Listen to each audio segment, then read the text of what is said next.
Hi there. This is an addendum video to the Little Wizards coding camp training classes that I've been conducting for a couple of months right now.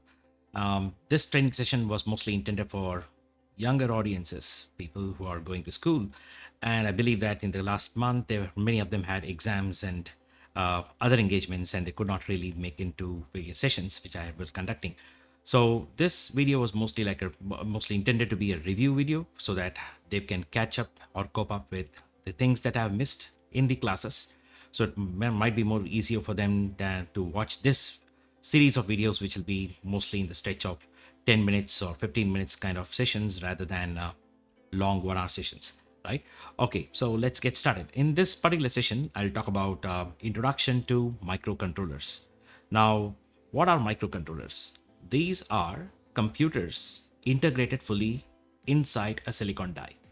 But these computers are very different than the computers that we use day to day. The computers that we use normally, be it your laptop or your desktop computers, these allow you to install programs of your choice. You can run different applications in them, and they're quite capable. But the microcontrollers, on the other hand, they are more simplified versions. They're very stripped down versions of these computers, which have a single program generally loaded to perform a particular activity. You will find these microcontrollers in day-to-day electronics and appliances that we all use. For example, many of you would have seen a watch like you see on the desk here. So this is a very basic electronic watch, and this watch is a Casio watch which has been there since the 1980s. It's a quite popular watch from the 80s time frame. Today people use it for vintage collections. Anyways, this watch does have a microcontroller. The job of the microcontroller inside this, or you could say the miniature computer, is to just manage time and display what time it is right now, and maybe work on with some buttons to set time and print the date and so on, right? So think of it as a computer with a single program just specifically to perform one task, right? So there is a microcontroller inside this, not just watch. You will find some more exotic devices like you use today, like this device, which is a pulse oximeter. Many of you might have used this.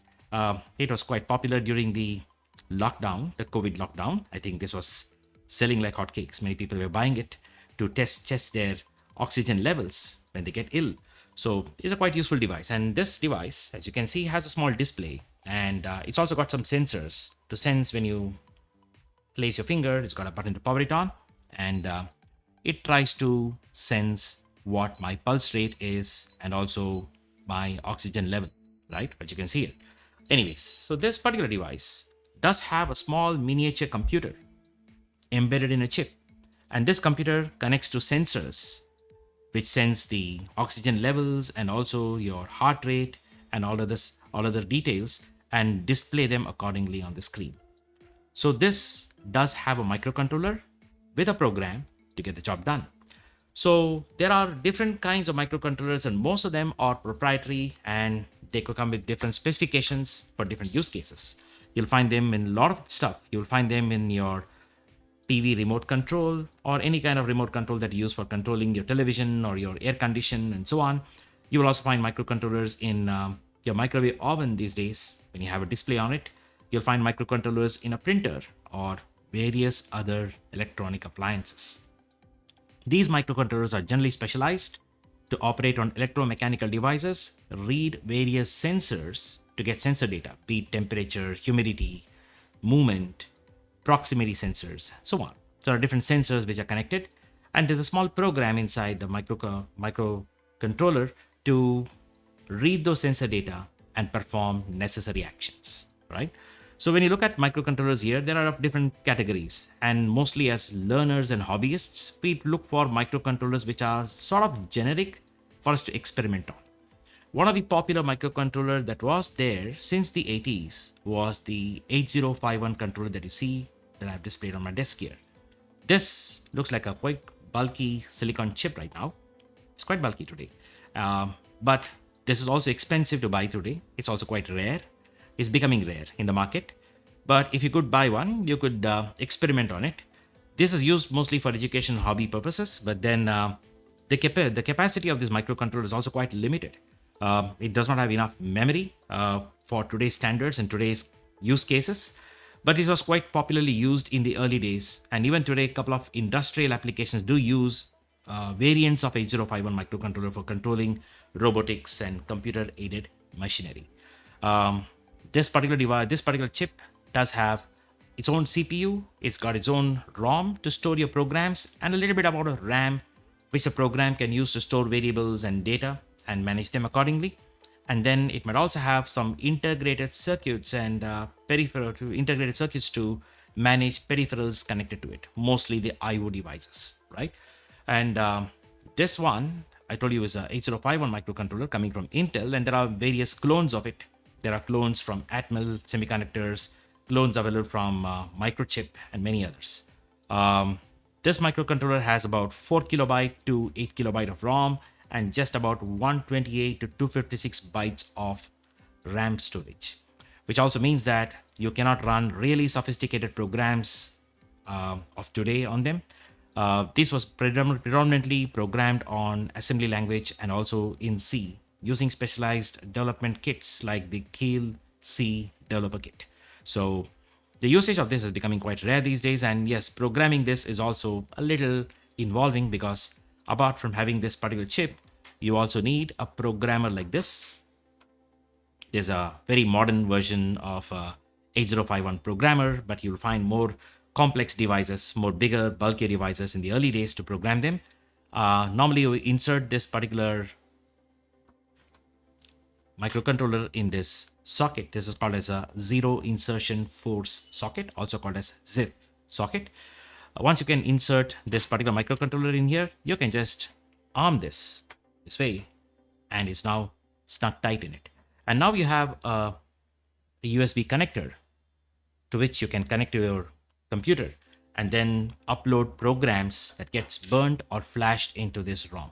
The programs that you upload would generally be written in assembly or C, and they can be used for basic use cases for controlling relay modules, reading some basic sensor data, and so on. There are also other variants of this development kits available like this. This particular kit houses this microcontroller, and this one is a clone of the same 8051 microcontroller coming from Atmel Semiconductors. This might have more RAM, more ROM than what is available in the official Intel version. And it also has its own programming interface through USB, but you can also use it standalone once the program is uploaded by connecting it to the DC power source, to the barrel jack. And you can actually connect various devices through these bulk connectors that you find here. So these were the old generation microcontroller and development kits that was used for programming on simplistic devices, right? But then these are becoming a rarity now. But then there has been another microcontroller that had been very, very popular in the market in the last decade or so. The last 10, 12 years, you would see the grand popularity of this particular device, which is called as the Arduino microcontroller. This has the same microcontroller, which is more capable. It has more RAM, more ROM, and more connectivity options with lots of internal peripherals to connect to a lot of modern devices and sensors. And Arduino comes in various models, and I'm not an Arduino user, so my knowledge on that would be a little bleak. So, but then this was quite popularly being used for programming various electronics, which includes robotics, drones, and so on. And there are different models of Arduino. This one is the Arduino Uno, which I have here. You might have an Arduino Nano or other variants also available in the market. But predominantly, if you want to program using Arduino, you need to know C++. There is a dialect of C++ that is being used through an open source IDE called Arduino IDE. And that dialect is called as Arduino Sketch. These are C++ programs with a lot of libraries pre-built, which makes it easier for even beginners to start coding.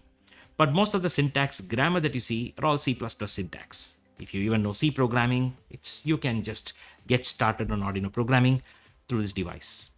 But then some things that are lacking on this device is that this processor, the CPU inside this particular Arduino board, is not a very capable processor. It's good for basic use cases.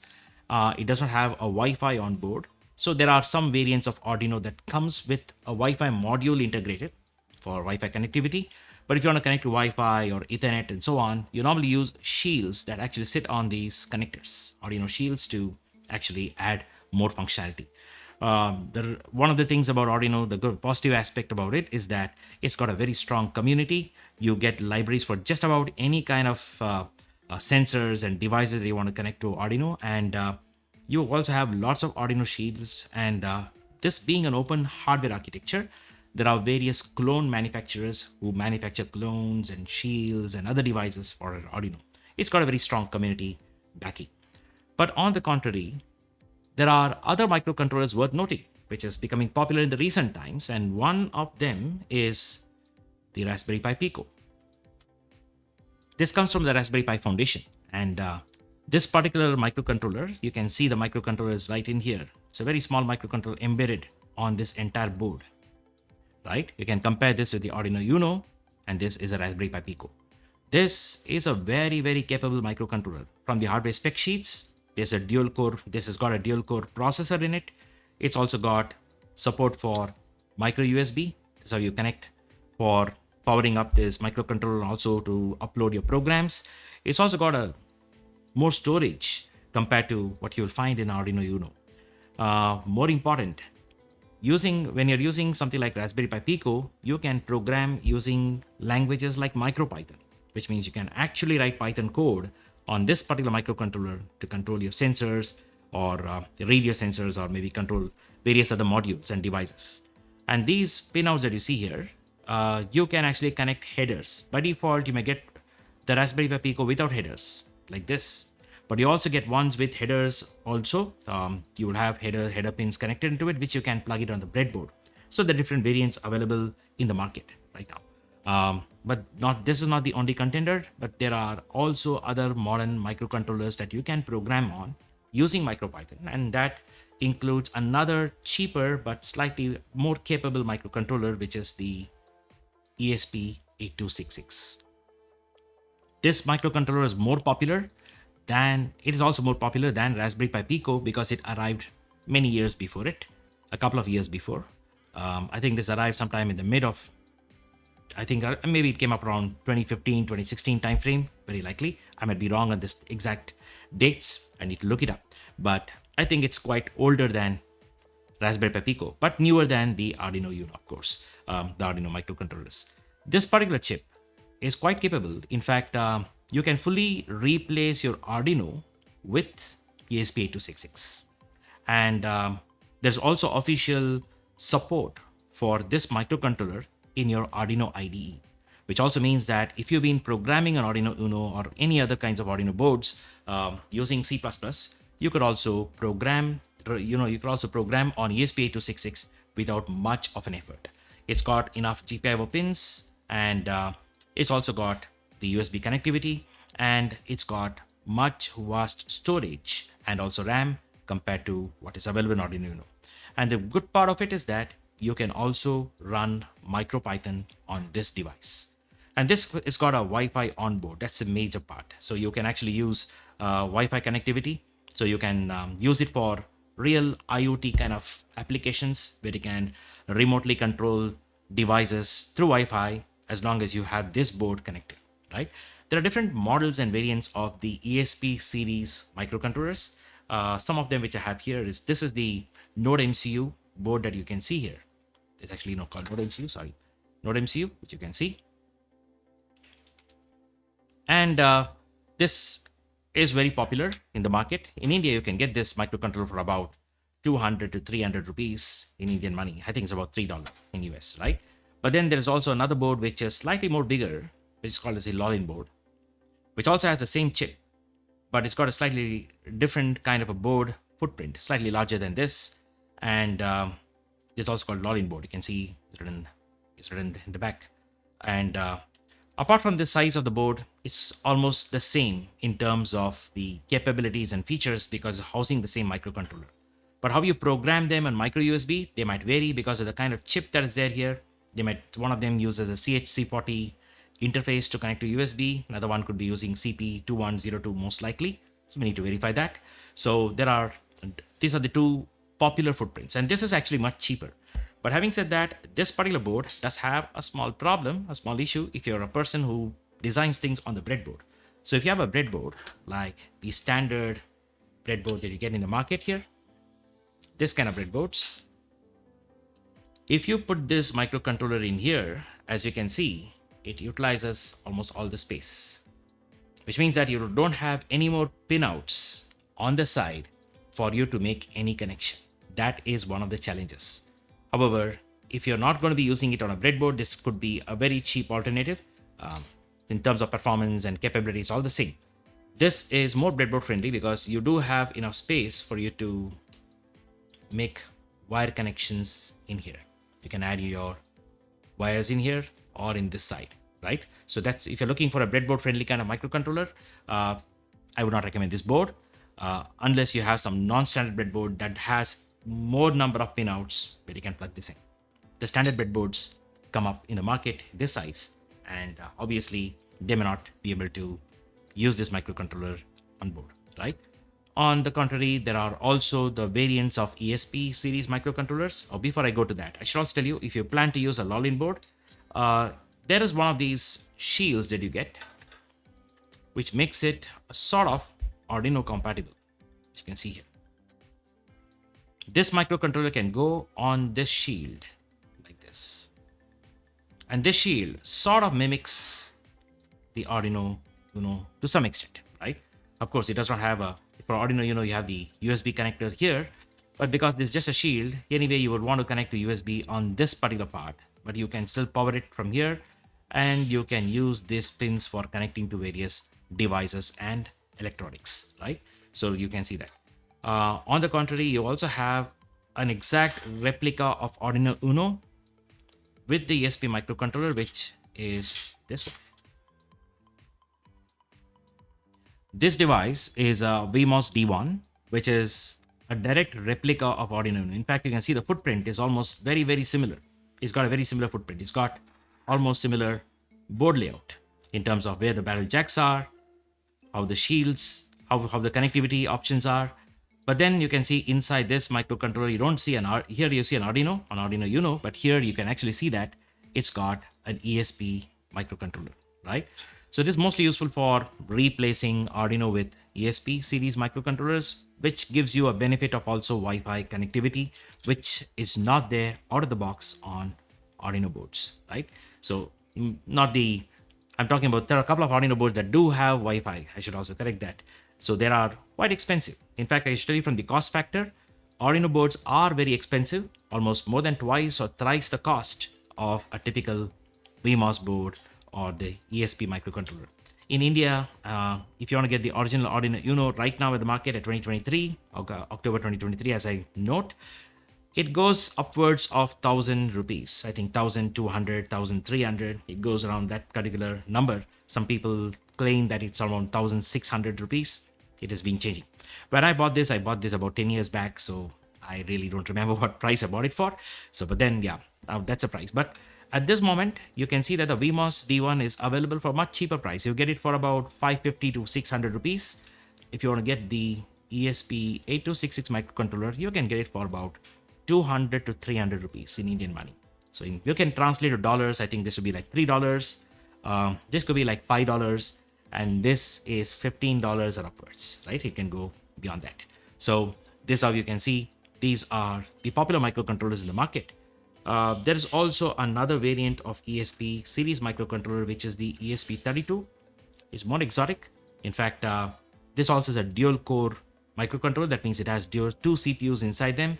It's quite capable, and it is capable. It supports more features in comparison to the aging ESP8266 in terms of processing power, in terms of connectivity. It has more SPI I2C channels compared to what you'll find on ESP8266. But other than that, I think it's all the same. So if you're a beginner, it doesn't really matter. You can either get an ESP32 if you could afford one, which I guess in Indian money would cost you about 500 rupees, around that number. So it's almost as expensive as the VMOS D1, but still this is cheaper than Arduino Uno, and very capable. If you're going to be using these microcontrollers for writing code in MicroPython, I think you can either go for this, which is the ESP8266, which is the cheapest one that you can get. You can also go for ESP32 if you want. If you want to use a shield and replace Arduino boards on a prototyping board like this one, maybe you can go for the Lolin board. The Lolin board itself is cheap, but you actually need the shield to make it more usable because, as I told you, they're not very breadboard friendly, right? So that's something that you should be aware of. So all of these are the popular microcontrollers in the market, but there are many more. You'll find microcontrollers from STM, Teensy board, and so many others. Most of them are quite expensive, or some of them are quite rare, or some of them could be quite limiting in capabilities and features, right? But on the contrary, if you are looking at using Raspberry Pi Pico, this is becoming very widely popular now because there's a lot of documentation available. In fact, it is quite capable. In fact, I would not compare Raspberry Pi Pico with the ESP32 as yet. Though there are some similarities in features and capabilities, I find this more capable compared to your Raspberry Pi Pico.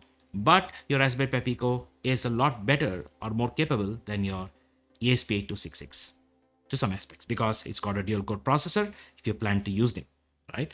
It's also got more storage space and so on. It's also much more easier to prototype and get started on Raspberry Pi Pico compared to ESP series microcontroller if you're a beginner, because getting it to connect on a Windows machine, I've seen people doing it. I don't use Windows, by the way, but many of them who use Windows, they had all these issues where they had to install drivers and other things. You need to install the CS340 driver or the CP2102 drivers. So there are some initial hiccups to get things working if you are on a Windows machine. If you're a Linux user, then things work out of the box without any problems whatsoever, right? Whereas the Raspberry Pi Pico is very easy to get started. Even if you're using a Windows, you can use a Mac, or you can use a Linux machine like me to program them. It's pretty seamless, right? So all of these are the different microcontrollers that I had to talk about. Now, some of you might ask me, where does it place other devices like, say, the real Raspberry Pi boards and so on? These are sometimes confused to be microcontrollers, but the one that you see here, this is a old Raspberry Pi. This Raspberry Pi Release 1, which I have sort of preserved. I bought this back in 2013. I preserved it maybe for experiment purposes. It's still working. And this is not a microcontroller. It's a single board computer, which actually means that you can connect your display, keyboard, and all other peripherals and use it like your standard computer. And in fact, this runs an operating system. These microcontrollers which you see here, they are not designed to run real general purpose operating systems like Linux or Windows or so on, whereas the Raspberry Pi board can actually run Linux. Not just Linux, there are other OSs also available for it. In fact, there is also a variant of Windows IoT available for Raspberry Pi. I've not used it, so I do not have much knowledge on that area, but I'm a Linux user. So you can run all kinds of Linuxes on it. You can also have FreeBSD running on it. You could have AT&T Plan 9, RISC-OS, many general purpose operating systems can run on this device. In fact, this device itself has multiple versions and revisions. In fact, you have this as the earliest edition of Raspberry Pi. The reason why Raspberry Pi is popular is because it tries to blend the features of a microcontroller, which involves connecting to various devices through these pins that you see here. These are called the GPIO pins, which is predominantly found in all these microcontrollers right here, right? So all these pin outs that you see here are also available here.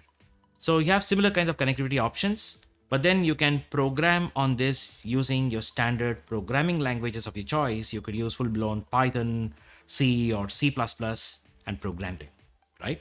So these are quite capable, but they also consume more power, and they're also more expensive, obviously, compared to your standard microcontrollers. This Raspberry Pi has gone through various editions. You do have, this is the edition 1, and I think I should be having different editions in here. Yeah, this edition 2, this Raspberry Pi 2. I've been a fan of Raspberry Pi, so every time there's a new release of Raspberry Pi, major releases, as to buy them, right? So this Raspberry Pi 2, and you also have a Raspberry Pi 3, this Raspberry Pi 3, And you also have the Raspberry Pi 4, which is currently popular. The Raspberry Pi 4 is just across displays. They all look similar in the sizes. They all have similar size, but the connectivity options I would say, evolved. I would say the earlier generation Raspberry Pi used to have an RCA jack and earphone jack, and it used to have a full-blown HDMI connectivity options, but a much minimal USB support and Ethernet. Whereas if you look at the latest Raspberry Pi, which is the Raspberry Pi 4, I think they have reduce these sizes. You can see a USB-C connector here and your dual HDMI ports. It's called micro HDMI ports. Earphone, they got rid of the old RCA jack, which nobody uses anymore, the composite port we call them. And you have more connectivity options for USB. It's also got Ethernet. It's also got onboard Wi-Fi, which is lacking in the earliest edition Raspberry Pi board. And yes, the cost is slightly higher. If you're trying looking at a Raspberry Pi 4, this one is an 8GB version that I have here, and this would actually be quite expensive. In fact, when I say expensive, it's almost like 8,000 to, and I bought it was 8,000 rupees. It was shot up to 10,000 rupees because of market demand for a while, because there was shortage of this particular semiconductor during the lockdown time frame, and now I think it's dropped down. It's come back to around 6,000, I think 7,000 to 8,000 rupees. You can get this. These are full-blown computers, but which also gives you the connectivity options to GPIO. They fall in a different category. They are quite capable. They have really high-end processors. When I say high-end compared to what you find in your basic microcontrollers. But you also know that they consume a lot of power, right? So if you want to use battery-operated kind of devices or use them in drones, you might think twice because these consume a lot of power and they are generally more bulkier compared to these simple modules. In fact, when you look at microcontrollers, you can get it at a much smaller footprint these days. One of my personal favorite has been this particular chip, which is the ESP01. This chip that you see here. This ESP01 chip is the same ESP8266 microcontroller that I showed you on this one. They've taken this microcontroller, embedded in here, and they provide very basic connectivity options. And if you're not interested in like connecting to lots of sensors and lots of devices, you just want to connect simply to a temperature sensor, let's say, to monitor temperature and relate over Wi-Fi. So, or you want to, let's say, connect to a relay module. I think it's easy to just use ESP01. In fact, there are shields for this, and one such shield that I have here is this one. You can actually see the ESP01 microcontroller on this board connected to a relay module. So this allows you to write a program such that you can control this relay remotely. So this relay module can be connected to any kinds of devices or appliances, be it motors, or it could be lights, or any kinds of high-end electrical appliances. And you can control them remotely through Wi-Fi, which this particular board provides by utilizing a program in here. So we can do wonderful things with this small footprint microcontroller. And this chip is also very cheap. You can get it in India for about 120 rupees when I bought it around that time. I think it should be around 100 to 200 rupees around the number. And I think it's, if you live in the US, I think it'll be about, it will be like $2, less than $2, right? That's what the price of this microcontrollers are at this moment. So they can get more cheaper over time. And this might not have a lot of storage options like you would find on the bigger microcontroller like the ESP8266. And in order to program this microcontroller, we do have a micro USB on this, but this does not have any of the support. You need to have a shield or you need to do some special wiring to program it. The shields are also available as separate entities. So yeah, the cost for development might be higher, but when you buy just one development kit and if you want to swap out multiple controllers like this, it might work out, right? So all of these are different microcontrollers. And there's also another one, which I want to show you, is this small device which I bought recently. This is from Seed Studio. And this is an ESP32 microcontroller with an onboard camera. And yes, there's another variant of that also, which I have here, which is this one. This is called as the ESP32 cam, which is nothing but the ESP32 microcontroller behind, with Wi-Fi support, of course, and also the connectivity for programming it via micro USB. It's also got an onboard camera and also a micro SD slot, which allows you to write programs to snap on this camera, store them in the micro SD slot, and then maybe through Wi-Fi you can access them. You can create very basic sensors for motion detection, or maybe snap not a really high end but a low resolution photograph for surveillance and stuff like that. So motion sensors, facial recognition. So these kind of projects you can employ this particular device, right? So there are all of these devices, and in fact, this some of you might be interested to know what the price of this is. I think when I bought this was about 700 rupees or so. So I think around that number. So it should be around that. It should be like, say, around $10, right? Less than $10 in US price range as such. All right, so we have all of these microcontrollers. Coming back to single board computers, I was talking about Raspberry Pis, and to summarize, I told you, in a single board computer, you can run full-blown operating system and install programs like you do it on a general purpose computer. But you can also write your programs to control these pinouts, which are the GPIO pinouts, which you can connect to sensors and other devices. And programming on them is like programming on your normal computer, normally. Whereas when you're programming on microcontrollers like these, it's a little different. You don't have a full-blown OS running in it. There are some embedded OSs which we don't really care about, runs inside this. It's already flashed into the firmware. But what you normally do is you write a program and upload inside this microcontroller. When you power it on, that programs would tend to run, right? So there could be just one single program that you'll upload, and that program runs to perform some specific activity in this device. You do have single board computers other than Raspberry Pi. The others which are also popular in the market are the BeagleBone. This is a BeagleBone Black. There are many revisions and variations and models of BeagleBone, but I have a BeagleBone Black alone, which was quite popular. In fact, even now people do use it for a lot of prototyping and various kinds of DIY projects. The advantage of the BeagleBone is that it's got massive connectivity options compared to even a high-end Raspberry Pi that I have here. You can see it's got only about 40-pin GPIO, but here you can see it's got more connections on both sides, and it was quite capable. It is in fact a lot better than Raspberry Pi 3 when I checked it last time.